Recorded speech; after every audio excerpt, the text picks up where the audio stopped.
Hello everyone and welcome to Rumble Roundup, where we talk this week's fighting game news and see what's going on. I'm Pat Curley from the Republic of Players, and without further ado, let's dive into this.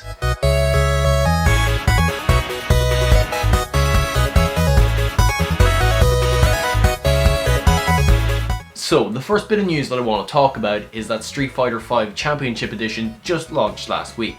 It nearly has everything that the game has released so far since its initial release, and I say nearly because it's missing a few cosmetics and costumes from what I've seen, and it's unfortunate. Like, with this being the Championship Edition and most likely the final edition of this game to be re-released, you'd think it would have everything there. I feel like Capcom dropped the ball on it. It's unfortunate that they have. It would have been nice if it was a complete package of everything this game has released. But at least it has the mains of everything that you really need to enjoy the game, such as all the characters, all the DLC characters, all the stages, and so on and so forth.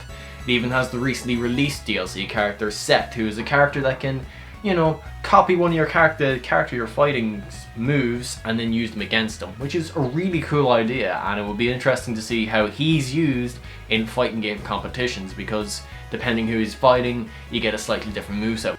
Let's move on to news story number 2, which is that Dragon Ball FighterZ Season Pass 3 was announced last week as well, and my god, it looks amazing. So Kefla and Ultra Instinct Goku are the two characters that were announced so far. Kefla is going to be coming on February 28th. If you have the Season Pass 3, you can get it on 26th. These characters look like so much fun to play, and it's always the same when I see something from Dragon Ball FighterZ. I always want to play it when I see something new's coming. It's great at just dragging me back in just to play an extra few fights for a few hundred hours.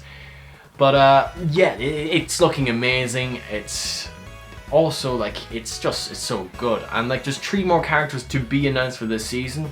A rumor going around is that Omega Shenron might be one of the characters because of a line that was found to be said by Super Saiyan God, Super Saiyan Gogeta. That's a frickin' mouthful.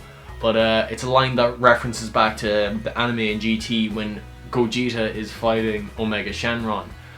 I take this with a little bit of salt. I don't think that it means much. It could just be an insult from Gogeta to a character. I don't think it solidifies that Omega Shenron will be coming.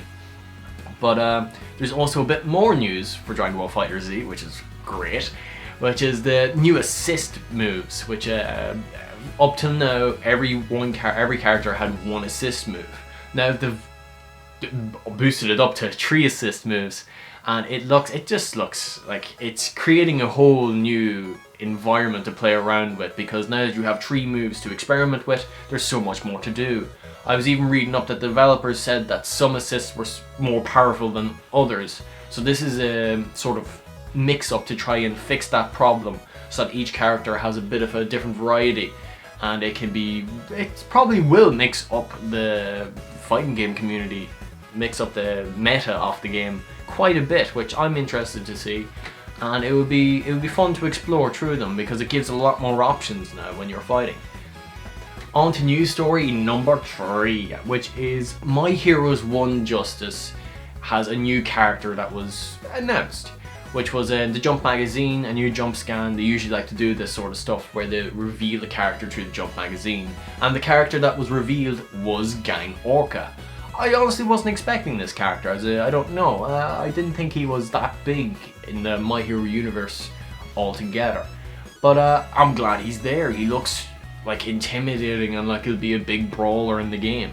It's said that he'll be like a character that people can just jump straight into and get used to if they have played the game before. It's always nice to have those characters. But yeah, he looks interesting. There's not much else known, and it'll probably be a while before we actually get a video showing what he can do. But there was a little bit more that was added on, which is that the characters that you have assisting you in battling will also have like an opening dialogue between each other. It's definitely a good thing, because I love that. It sort of builds more upon the characters and gives the game a bit more personality wise. Next we have Brian Hanford, who was the voice actor for V in Devil May Cry 5. letting out a tweet that basically says that the next Capcom VS game is coming.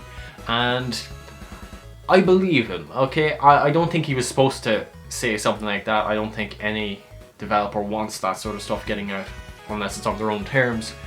But there's obviously working on something, and he seems pretty sure that's Capcom VS, so there's good hope that we're getting a Capcom VS game. It also sort of lines up with Capcom vs Marvel 2 being at EVO this year, which it seems like this is what's going to happen. It's coming, really, and it's nice to see we're getting another one, because after the sort of what's the right word to use, disappointing Marvel vs Capcom Infinite. But yeah, that's really all he'd give us with. It'll be interesting to see. It might even be Capcom versus something else, but it would be cool to see what comes out of it. We have Tekken 7 for our new story 4. Leroy has been nerfed hard. I still haven't played as the character, which I really want to, and when I get to it eventually, he'll be the nerf state that I'm going to be playing in. But yeah, this character has been said by the Tekken community to be really overpowered, to the fact that like the last competition that was for Tekken 7, out of the top 8, 6 were playing Leroy. It speaks for itself, I think. But yeah, apparently nerfed very hard, and a lot of his combos are easier to intercept and punish now, which like, it would be interesting to see if he'll still be used as much now, but I don't know.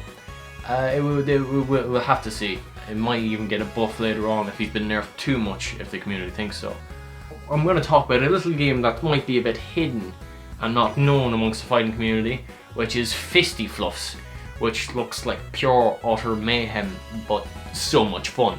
So Fisti-Fluffs is basically a 4-player battle fighting game, and it's about cats fighting in a living room, throwing everything at each other and attacking each other, and it looks hilarious. It's a gang beast from what I've seen so far. It just looks like so much fun. It's one of those games where if you have people around, it's the sort of game that you'd play and have a few laughs and so on and so forth.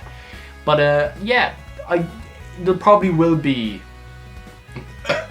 excuse me, there probably will be some sort of skill to it, like gang beasts. I think there's skill to gang beasts. Sometimes you can just get lucky, but I feel like there will be skill there that can be learned, but also you can just bring someone in immediately and they'll be able to play it pretty well.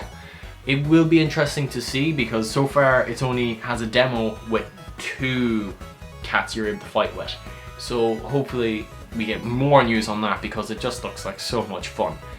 And to wrap up this Rumble Roundup, I'm going to talk about the next fighting game competition that's on in Ireland, which would be in Galway, with the Galway Gaming Tribe having a Street Fighter V competition at the Cellular Bar on the 19th of February, which is literally 2 days away.